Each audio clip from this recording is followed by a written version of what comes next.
রাজধানী দামেস্কে ইরানি কনসুলেটে ইসরায়েলের হামলায় চরম হয়ে ওঠে ইরান-ইসরায়েল সম্পর্ক।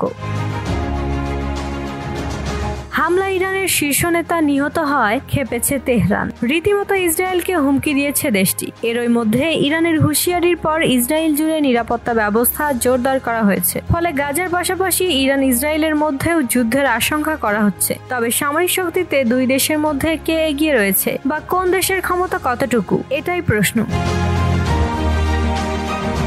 সামরিক সক্ষমতায় কোন দেশ কোন অবস্থানে রয়েছে তার পরিসংখ্যান তুলে ধরে গ্লোবাল ফায়ার পাওয়ার ওয়েবসাইটটি। সেখানে দেখা যায় এক একটি সূচকে ইরান ইসরায়েলের চেয়ে অনেকটা এগিয়ে, আবার বেশ কিছু ক্ষেত্রে ইসরায়েলের চেয়ে পিছিয়ে। অত্যাধুনিক অস্ত্র ও প্রযুক্তির দিক থেকে ইসরায়েল বিশ্বের অন্যতম শক্তিশালী দেশ। সাম্প্রতিক বছরগুলোতে ইরানও সামরিক প্রযুক্তিতে অনেক দূর এগিয়েছে।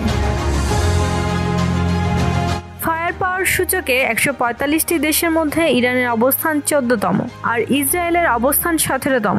যেখানে ইরানের নিয়মিত সেনা সংখ্যা 6,10,000, সেখানে ইসরায়েলের সেনা সংখ্যা 1,70,000। এছাড়াও ইরানের রিজার্ভ সেনা রয়েছে 3,50,000। অন্যদিকে ইসরায়েলের 4,65,000 সেনা রয়েছে।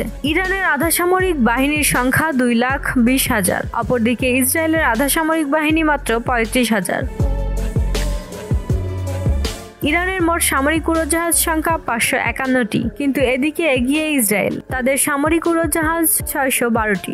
যুদ্ধ বিমানের সংখ্যায় তাকালে দেখা যাবে ইরানের আছে 116টি বিমান। অন্যদিকে ইসরায়েলের রয়েছে 241টি যুদ্ধ বিমান। ইরানের সাজোয়াজানের সংখ্যা 65,765টি। অন্যদিকে ইসরায়েলের রয়েছে 43,403টি। সাবমেরিনের দিক থেকেও এগিয়ে ইরান। তাদের রয়েছে 19টি সাবমেরিন। অন্যদিকে ইসরায়েলের সাবমেরিন সংখ্যা মাত্র 5টি।